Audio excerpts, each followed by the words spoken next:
ಶ್ರೀ ಕೋಗುಂಡಿ ಬಸವೇಶ್ವರ ಪ್ರಸನ್ನ ಶ್ರೀ ಗುರುಭ್ಯೋ ನಮಃ.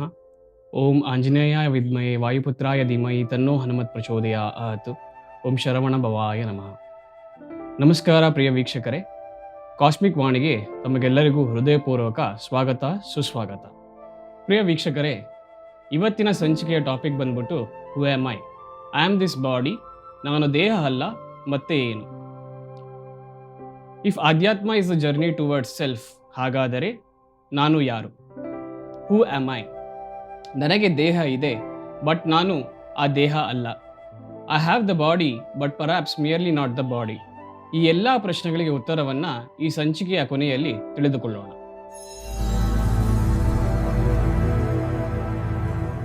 ಇಂದಿನ ಸಂಚಿಕೆಯಲ್ಲಿ ಒಂದು ಮೂಲಭೂತ ಪ್ರಶ್ನೆಯನ್ನು ಆಳವಾಗಿ ಅರ್ಥ ಮಾಡಿಕೊಳ್ಳೋಣ, ಹಾಗೆ ಅದಕ್ಕೆ ಸರಿಯಾದ ಉತ್ತರವನ್ನು ಕಂಡುಕೊಳ್ಳೋಣ. ನನಗೆ ದೇಹ ಇದೆ, ಬಟ್ ನಾನು ಆ ದೇಹವೇ? ಅಥವಾ ಮತ್ತೆ ಏನಾದರೂ ಇದೆಯೇ? ಆತ್ಮ ಎಂದರೆ ಏನು? ಈ ಪಯಣ ಅಂಧ ನಂಬಿಕೆಗಾಗಿ ಅಲ್ಲ, ಪ್ರಶ್ನೆ ಕೇಳಲು, ಅದನ್ನು ಯೋಚಿಸಲು ಮತ್ತು ಅರ್ಥ ಮಾಡಿಕೊಳ್ಳಲು, ಹಾಗೆ ಅನುಭವಿಸಲು. ಇದನ್ನು ತೆರೆದ ಮನಸ್ಸು ಮತ್ತು ವಿವೇಕದಿಂದ ಈ ಪ್ರಯಾಣವನ್ನು ಆರಂಭಿಸೋಣ. ಇದೇ ಇವತ್ತಿನ ಇಂಟೆನ್ಷನ್ ಸೆಟ್ಟಿಂಗ್. ಪ್ರಿಯ ವೀಕ್ಷಕರೇ, ಒಂದು ನಿಮಿಷ ಸಮಾಧಾನ ಚಿತ್ತದಿಂದ ಆಲೋಚಿಸಿ. ನೀವು 5 ವರ್ಷ ಮಗುವಿದ್ದಾಗ ಇದ್ದ ದೇಹಕ್ಕೂ ಇವತ್ತಿನ ದೇಹಕ್ಕೂ ವ್ಯತ್ಯಾಸವಿಲ್ಲವೇ? ದೇಹ ಬದಲಾವಣೆ ಆಗುತ್ತಾ ಇದೆ, ಬಟ್ ನಾನು ಹಾಗೆ ಇದ್ದೀನಾ? ಈ ಪ್ರಶ್ನೆಯನ್ನು ನಿಮ್ಮ ಮನಸ್ಸಿನಲ್ಲಿ ಮೂಡಲಿ. ಪ್ರತಿದಿನ ಕನ್ನಡಿಯಲ್ಲಿ ನಮ್ಮ ಮುಖವನ್ನು ನಾವು ನೋಡಿಕೊಳ್ಳುತ್ತೇವೆ, ಆದರೆ ನಮ್ಮ ನಿಜವಾದ ಸ್ವರೂಪವನ್ನು ಎಂದಾದರೂ ನೋಡಿಕೊಂಡಿದ್ದೀವಾ? ಸೊ ಇವತ್ತಿನ ಸಿಗುವ ಉತ್ತರ ಜೀವನವನ್ನು ಬದಲಾಯಿಸಬಹುದು. ಯಾಕೆಂದರೆ ನೀವು ಸಣ್ಣ ವಯಸ್ಸಿನಲ್ಲಿದ್ದಾಗ ಇರ್ತಕ್ಕಂಥ ದೇಹವನ್ನು ನೋಡಿದ್ದೀರಿ. ತದನಂತರ ಈಗ ನೋಡುತ್ತಿರ್ತಕ್ಕಂಥ ದೇಹವು ಕನ್ನಡಿಯಲ್ಲಿ ಬದಲಾಗಿದೆ. ಹಾಗೆ ನಿಮ್ಮ ಆಚಾರ ವಿಚಾರ, ನಿಮ್ಮ ಅನುಭವಗಳು ಕೂಡ ಬದಲಾಗಿದೆ. ಹಾಗಾದರೆ ನಾನು ದೇಹವೇ?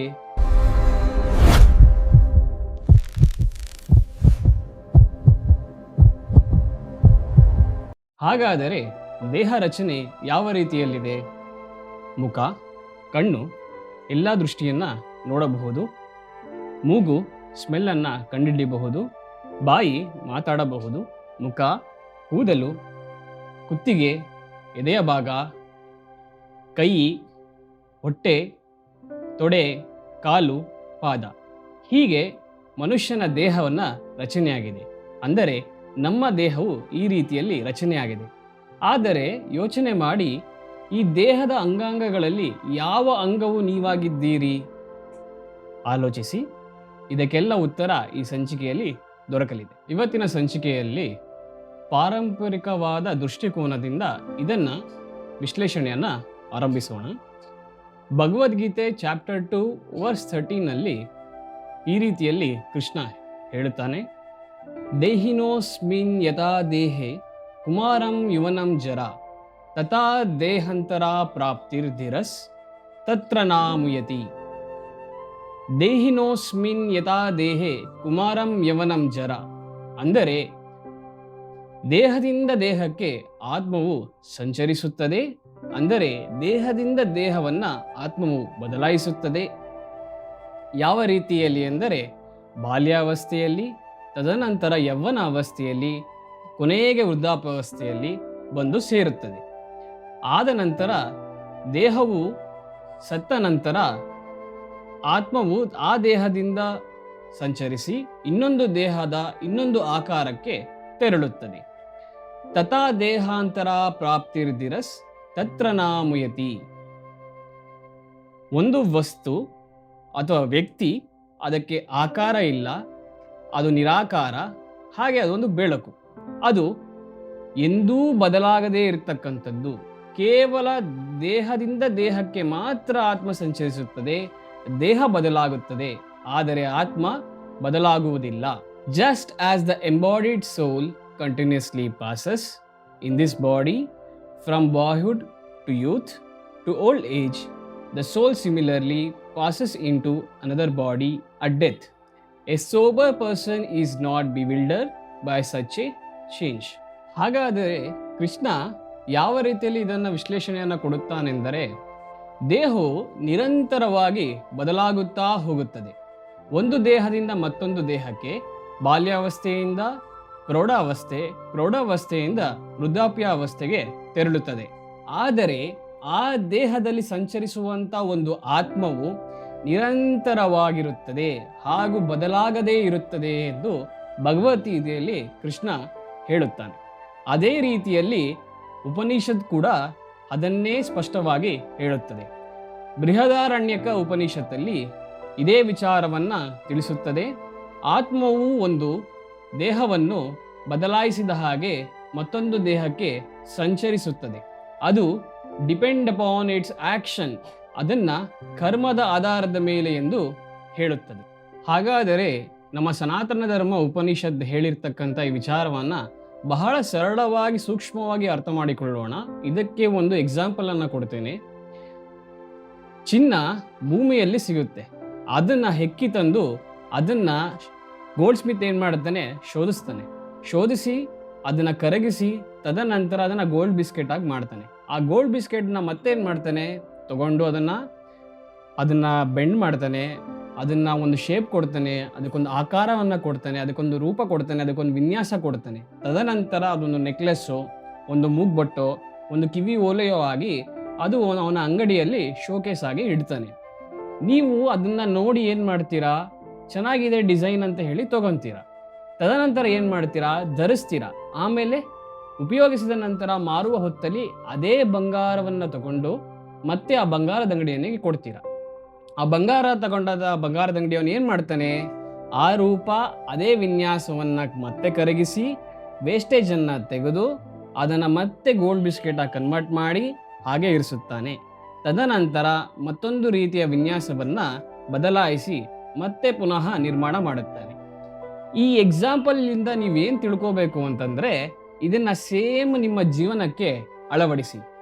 ದೇಹವು ಬಾಲ್ಯಾವಸ್ಥೆಯಲ್ಲಿ ಒಂದು ರೀತಿಯ ಹಾಗೆ ಪ್ರೌಢಾವಸ್ಥೆಯಿಂದ ಮತ್ತೆ ವೃದ್ಧಾಪ್ಯಾವಸ್ಥೆಗೆ ತೆರಳುತ್ತದೆ.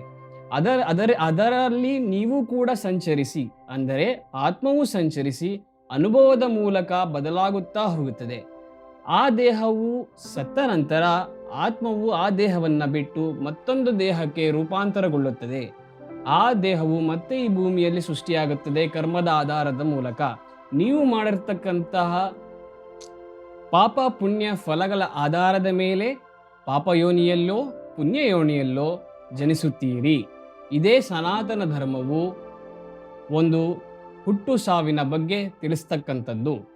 ಅಂದರೆ ದೇಹ ಶಾಶ್ವತವಲ್ಲ, ನಿರಂತರವಾಗಿ ಬದಲಾಗುತ್ತಾ ಹೋಗುತ್ತದೆ. ಆದರೆ ಆತ್ಮ ಮಾತ್ರ ಹಾಗೆಯೇ ಉಳಿದಿರುತ್ತದೆ. ಆತ್ಮ will always B A constant. ನೋಡಿದ್ರಲ್ಲ ವೀಕ್ಷಕರೇ, ಪಾರಂಪರಿಕ ದೃಷ್ಟಿಕೋನದಿಂದ ಮುಂದುವರೆದು ಸೈಂಟಿಫಿಕ್ ದೃಷ್ಟಿಕೋನವನ್ನು ತಿಳಿದುಕೊಳ್ಳೋಣ. ಯಾವ ರೀತಿಯಲ್ಲಿ ಈ ದೇಹವನ್ನು ಸೈಂಟಿಫಿಕ್ ಆಗಿ ಹೇಗೆ ವಿಶ್ಲೇಷಣೆ ಮಾಡಬಹುದು. ಸೈನ್ಸು ಯಾವುದನ್ನು ಸ್ಟಡಿ ಮಾಡುತ್ತೆ ಅಂದರೆ brain, cell, DNA, nervous system, memory ಮತ್ತು ಐಡೆಂಟಿಟಿ ಬಗ್ಗೆ ಸ್ಟಡಿ ಮಾಡುತ್ತಾ ಹೋಗುತ್ತೆ. ಅಂದರೆ ಅದರ ಬಗ್ಗೆ ರಿಸರ್ಚ್ ಮಾಡ್ತಾ ಹೋಗುತ್ತೆ. ಬ್ರೈನ್ ಅಥವಾ ಮೆದುಳು ನಮ್ಮ ದೇಹದ ಮುಖ್ಯ ನಿಯಂತ್ರಣ ಕೇಂದ್ರವಾಗಿದೆ. ನಮ್ಮ ಕಣ್ಣು, ಕಿವಿ, ಮೂಗು, ಬಾಯಿ ಮತ್ತು ಚರ್ಮದಿಂದ ಬರ್ತಿರ್ತಕ್ಕಂಥ ಕೆಲವೊಂದಿಷ್ಟು ವಿಷಯಗಳನ್ನು, ಮಾಹಿತಿಗಳನ್ನು ಸ್ವೀಕರಿಸಿ ಅದನ್ನು ವಿಶ್ಲೇಷಣೆ ಮಾಡುತ್ತದೆ. ನೆನಪುಗಳಾಗಿ ಯೋಚನೆಗಳು, ಭಾವನೆಗಳು ಮತ್ತು ನಮ್ಮ ಎಲ್ಲ ಕ್ರಿಯೆಗಳನ್ನು ನಿಯಂತ್ರಿಸುವುದು ಮೆದುಳಿನ ಮೂಲಕ. ಹಾಗಾದರೆ ಒಂದೇ ವಾಕ್ಯದಲ್ಲಿ ಈ ರೀತಿಯಾಗಿ ಹೇಳಬಹುದು, brain is the command centre in our human body. Next ಬಂದ್ಬಿಟ್ಟು ಸೆಲ್ಸ್, ಕೋಶಗಳು. ಅಂದರೆ ಎಲ್ಲ ಜೀವಿಗಳ ಮೂಲಭೂತ ನಿರ್ಮಾಣ ಘಟ್ಟವಾಗಿದೆ. ನಮ್ಮ ಮೆದುಳು, ಮಾಂಸಖಂಡ, ಚರ್ಮ ಮತ್ತು ಇನ್ನಿತರೆ ಬೇರೆ ಅಂಗಗಳು ಲಕ್ಷಾಂತರ ಕೋಶಗಳಿಂದ ನಿರ್ಮಾಣವಾಗಿದೆ. ವಿಜ್ಞಾನವು ಈ ಕೋಶಗಳನ್ನು ಅಧ್ಯಯನ ಮಾಡಿ ದೇಹವು ಹೇಗೆ ಬೆಳೆಯುತ್ತದೆ, ಕಾರ್ಯನಿರ್ವಹಿಸುತ್ತದೆ, ತನ್ನನ್ನು ತಾನು ಹೇಗೆ ಸರಿಪಡಿಸಿಕೊಳ್ಳುತ್ತದೆ ಹಾಗೂ ರೋಗಿಗೆ ಹೇಗೆ ಪ್ರತಿಕ್ರಿಯೆ ನೀಡುತ್ತದೆ ಎಂಬುದನ್ನು ಅರಿಯುತ್ತಿದೆ. ನೆಕ್ಸ್ಟ್ ವಿಷಯ DNA, deoxyribonucleic acid. DNA ಅಂದರೆ ಪ್ರತಿ ಜೀವಿಯ ಆನುವಂಶಿಕ ನಕ್ಷೆ. ಅಂದರೆ ಜೆನೆಟಿಕ್ ಬ್ಲೂ ಪ್ರಿಂಟ್. ಇದನ್ನು ನಮ್ಮ ಕೋಶಗಳಿಗೆ ಹೇಗೆ ಬೆಳೆಯಬೇಕು, ಕಾರ್ಯನಿರ್ವಹಿಸಬೇಕು, ತನ್ನನ್ನು ತಾನು ಹೇಗೆ ಸರಿಪಡಿಸಿಕೊಳ್ಳಬೇಕು ಮತ್ತು ತಂದೆ ತಾಯಿಯಿಂದ ಮಕ್ಕಳಿಗೆ ಲಕ್ಷಣಗಳನ್ನು ಹೇಗೆ ವರ್ಗಾವಣೆ ಆಗುತ್ತದೆ ಎಂಬುದರ ಸೂಚನೆಗಳನ್ನು ಹೊಂದಿರುತ್ತದೆ. ವಿಜ್ಞಾನವು DNA ಅನ್ನು ಅಧ್ಯಯನ ಮಾಡಿ ಆನುವಂಶಿಕತೆ, ಆರೋಗ್ಯ, ರೋಗಗಳು ಮತ್ತು ವಿಕಾಸದ ಬಗ್ಗೆ ತಿಳಿದುಕೊಳ್ಳುತ್ತಿದೆ, ಹಾಗೆ ರಿಸರ್ಚ್ ಮಾಡುತ್ತಿದೆ. ಹಾಗೆ ಮುಂದುವರಿದು ನರ್ವಸ್ ಸಿಸ್ಟಮ್, ನರಮಂಡಲ ಅಂದರೆ ನಮ್ಮ ದೇಹದ ಕಮ್ಯುನಿಕೇಷನ್ ನೆಟ್ವರ್ಕ್. ಇದು ಮೆದುಳು, ಬೆನ್ನುರಿ ಅಂದರೆ ಸ್ಪೈನಲ್ ಕಾರ್ಡ್ ಮತ್ತು ದೇಹದ ಎಲ್ಲ ಭಾಗಗಳ ಮಧ್ಯೆ ಸಂದೇಶಗಳನ್ನು ರವಾನಿಸುತ್ತದೆ. ಇದರಿಂದ ನಾವು ಯೋಚಿಸಲು, ಚಾಲನೆ ಮಾಡಲು, ಅನುಭವಿಸಲು ಮತ್ತು ಸುತ್ತಮುತ್ತಲಿನ ಪರಿಸರಕ್ಕೆ ಪ್ರತಿಕ್ರಿಯೆ ನೀಡಲು ಸಹಾಯವಾಗುತ್ತದೆ. ಹಾಗೆ ಮೆಮೊರಿ ಅಥವಾ ಜ್ಞಾಪಕ ಶಕ್ತಿ ಅಂದರೆ ಮೆದುಳಿನ ಮಾಹಿತಿಯನ್ನು ಸಂಗ್ರಹಿಸುವುದು, ಉಳಿಸಿಕೊಳ್ಳುವುದು ಮತ್ತು ಬೇಕಾದಾಗ ನೆನಪಿಸಿಕೊಳ್ಳುವುದಕ್ಕೆ ಸಾಮರ್ಥ್ಯ ಇರತಕ್ಕಂಥದ್ದು. ಇದರಿಂದ ನಾವು ಅನುಭವಗಳಿಂದ ಕಲಿಯಬಹುದು, ಜನರ ಬಗ್ಗೆ, ಸ್ಥಳಗಳ ಬಗ್ಗೆ ಕೌಶಲ್ಯ ಅಂದರೆ ಸ್ಕಿಲ್ಸ್ ಮತ್ತು ದಿನನಿತ್ಯದ ನಿರ್ಧಾರಗಳನ್ನು, ಬೆಟರ್ ಡಿಸಿಷನ್ ಮೇಕಿಂಗನ್ನು ಅಚೀವ್ ಮಾಡಬಹುದು. ಹಾಗೆ ಈ ಎಲ್ಲ ಕಾರ್ಯಗಳು ನಮ್ಮ ದೇಹದಲ್ಲಿ ಸೂಕ್ಷ್ಮವಾಗಿ, ಆರೋಗ್ಯವಾಗಿ, ಉತ್ತಮವಾಗಿ ನಡೆಯುತ್ತಾ ಹೋದರೆ ಆ ವ್ಯಕ್ತಿಯ ಗುರುತನ್ನು ಅದು ನೆನಪಿಟ್ಟುಕೊಳ್ಳುತ್ತದೆ. ಐಡೆಂಟಿಟಿ ಎಂದರೆ ಈ ಎಲ್ಲ ಮೆಮೊರಿ, ಬ್ರೈನ್, DNA, ಕ್ರೋಮೋಸೋಮ್ಸ್ ಮೂಲಕ ನಾನು ಯಾರು, ನನ್ನ ಆಲೋಚನೆಗಳೇನು, ನನ್ನ ವಿಚಾರಧಾರೆಗಳೇನು, ನನ್ನ ಜನರು ಸುತ್ತಮುತ್ತಲಿನವರು ಯಾರು, ಈ ಸ್ಥಳಗಳು ಏನು, ನಾನು ಎಲ್ಲಿದ್ದೇನೆ, ಯಾವ ರೀತಿಯಲ್ಲಿ ಕೆಲಸ ಮಾಡುತ್ತಿದ್ದೇನೆ, ಹೇಗೆ ಮಾಡುತ್ತಿದ್ದೇನೆ, ನನ್ನ ಮೂಲ ಉದ್ದೇಶವೇನು, ಇವೆಲ್ಲ ತಿಳಿತಾ ಹೋಗುತ್ತದೆ. ಹಾಗೆ ಸಂಬಂಧಗಳನ್ನು ಬೆಸೆಯಬಹುದು, ಅದನ್ನು ಸಂಪರ್ಕವನ್ನು ಕೂಡ ಮಾಡಬಹುದು. ಇವೆಲ್ಲವೂ ಕೂಡ ಆ ಆಲೋಚನೆಗಳಲ್ಲಿ ಬರುತ್ತಾ ಹೋಗುತ್ತದೆ. ಸೈಂಟಿಫಿಕ್ ದೃಷ್ಟಿಕೋನದಿಂದ ಮುಂದುವರೆದು ಈಗ ರ್ಯಾಷನಲ್ ಥಿಂಕರ್ಸ್ ದೃಷ್ಟಿಕೋನದಿಂದ ಇದನ್ನು ತಿಳಿದುಕೊಳ್ಳೋಣ. ನೀವು ಆತ್ಮವನ್ನು ನಂಬದಿದ್ದರೂ ಒಂದು ಪ್ರಶ್ನೆ ಉಳಿದಿದೆ. ದೇಹ ಬದಲಾಗಿದರೂ ಐಡೆಂಟಿಟಿ ಹಾಗೆ ಉಳಿದಿದೆಯೇ?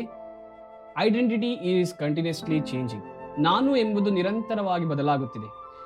ಯುಕ್ತಿಯ ದೃಷ್ಟಿಯಿಂದ ನೋಡಿದರೆ ನಾನು ಎಂಬುದು ಸ್ಥಿರವಾದ ವಸ್ತು ಅಲ್ಲವೇ ಅಲ್ಲ. ನಮ್ಮ ದೇಹ ಬದಲಾಗುತ್ತದೆ, ಯೋಚನೆಗಳು ಬದಲಾಗುತ್ತದೆ, ನಂಬಿಕೆಗಳು ಕೂಡ ಬದಲಾಗುತ್ತದೆ, ವ್ಯಕ್ತಿತ್ವವೂ ಸಹ ಅನುಭವಗಳಿಂದ ಬದಲಾಗುತ್ತದೆ. The brain creates the sense of I. ಮೆದುಳು ನಾನು ಎಂಬ ಅನುಭವವು, ಭಾವನೆಗಳು ಮತ್ತು ಯೋಚನೆಗಳನ್ನು ಒಂದು ಕಥೆಯಾಗಿ ಜೋಡಿಸುವುದರ ಮೂಲಕ ಉಂಟಾಗುತ್ತದೆ. ಅಂದರೆ ಮೆದುಳು ನಾನು ಎನ್ನುವುದನ್ನು ಉತ್ಪತ್ತಿಸಿ ತನ್ಮೂಲಕ ಕೆಲವೊಂದಿಷ್ಟು ಭಾವನೆಗಳು, ಅನುಭವಗಳು, ಯೋಚನೆಗಳನ್ನು ಕಥೆಯ ರೂಪದಲ್ಲಿ ಜೋಡಿಸುತ್ತೆ. There is no proof of atma in science. ವಿಚಾರವಾದಿಗಳ ದೃಷ್ಟಿಯಲ್ಲಿ ಸಾಕ್ಷಿ ಮತ್ತು ಪುರಾವೆ ಇರುವ ವಿಷಯಗಳನ್ನು ಮಾತ್ರ ಒಪ್ಪಿಕೊಳ್ಳುತ್ತಾರೆ. ಹಾಗಾಗಿ ಆತ್ಮಕ್ಕೆ ಯಾವುದೇ ಸೈನ್ಸಲ್ಲಿ ಪುರಾವೆ ಇಲ್ಲ. ಆದ್ದರಿಂದ ಈ ಪ್ರಶ್ನೆ ಇನ್ನು ವಿಜ್ಞಾನ ಲೋಕಕ್ಕೆ ತೆರೆದಿದೆ. A self is A useful model. ನಾನು ಎಂಬುದು ಮೆದುಳು ರಚಿಸಿದ ಒಂದು ಮಾನಸಿಕ ಮಾದರಿ. ಅದು ನಿರ್ಧಾರಗಳನ್ನು ತೆಗೆದುಕೊಳ್ಳಲು, ಸಂಬಂಧಗಳನ್ನು ಬೆಳೆಸಲು ಮತ್ತು ಬದುಕಲು ಸಹಾಯ ಮಾಡುತ್ತದೆ. Instead of asking who am I, they will ask in this way. ವಿಚಾರವಾದಿಗಳು ಹೀಗೆ ಅವರನ್ನು ಪ್ರಶ್ನಿಸಿಕೊಳ್ಳುತ್ತಾರೆ. ನಾನು ಯಾಕೆ ಹೀಗೆ ಯೋಚಿಸುತ್ತಿದ್ದೇನೆ? ನಾನು ಯಾಕೆ ಹೀಗೆ ಪ್ರತಿಕ್ರಿಯೆ ನೀಡುತ್ತಿದ್ದೇನೆ? ನನ್ನನ್ನು ನಾನು ಉತ್ತಮವಾಗಿ ಬದಲಾಯಿಸಿಕೊಳ್ಳಬಹುದೇ? ರ್ಯಾಷನಲ್ ಥಿಂಕರ್ಗೆ ಹೂ ಆಮ್ ಐ, ನಾನು ಎಂಬುದು ಒಂದು ರಹಸ್ಯವಾದ ಧಾರ್ಮಿಕ ಪ್ರಶ್ನೆ ಅಲ್ಲ. ಅದು ಮನಸ್ಸು, ಮೆದುಳು, ನೆನಪು, ಅನುಭವ ಮತ್ತು ವರ್ತನೆಯ ಬಗ್ಗೆ ಇರುವ ಪರಿಶೋಧನೆಯ ಪ್ರಶ್ನೆ. ಉತ್ತರ ಸಿಗದಿದ್ದರೂ ಸಹ ಪ್ರಶ್ನೆಯನ್ನು ನಿರಂತರ ಪರಿಶೀಲಿಸುವುದು ಮುಖ್ಯವಾಗಿದೆ. ನೋಡಿದ್ರಲ್ಲ ವೀಕ್ಷಕರೇ, ಈ 3 ದೃಷ್ಟಿಕೋನಗಳಿಂದ ದೇಹವು ನಿರಂತರ ಬದಲಾವಣೆ ಆಗುತ್ತದೆ. ನಮ್ಮ ದೇಹ ಬದಲಾಗುತ್ತಾ ಇದ್ದರೂ ನಾವು ನಮ್ಮನ್ನು ಅನುಭವಿಸುವುದರ ಮೂಲಕ ತಿಳಿದುಕೊಳ್ಳುತ್ತೇವೆ. ಆದರೂ ಒಂದು ಪ್ರಶ್ನೆ ಕೊನೆಯಲ್ಲಿ ಉಳಿಯುತ್ತದೆ, ಹೂ ಆಮ್ ಐ? ಹಾಗಾದರೆ ನಾನು ಈ ದೇಹ ಅಲ್ಲ ಅಂದರೆ ನಾನು ಮನಸ್ಸೇ? ನೋಡೋಣ. ದೇಹ ಬದಲಾಗುತ್ತದೆ, ಆಲೋಚನೆಗಳು ಬದಲಾಗುತ್ತವೆ, ಭಾವನೆಗಳು ಬದಲಾಗುತ್ತವೆ. ಆದರೆ ಬದಲಾಗದೇ ಇರುವುದು ಏನು? ಈ ಎಲ್ಲ ಪ್ರಶ್ನೆಯನ್ನ ಉತ್ತರ ಹುಡುಕೋಣ ಮುಂದಿನ ಸಂಚಿಕೆಯಲ್ಲಿ. ಧನ್ಯವಾದಗಳು. ನಮಸ್ಕಾರ.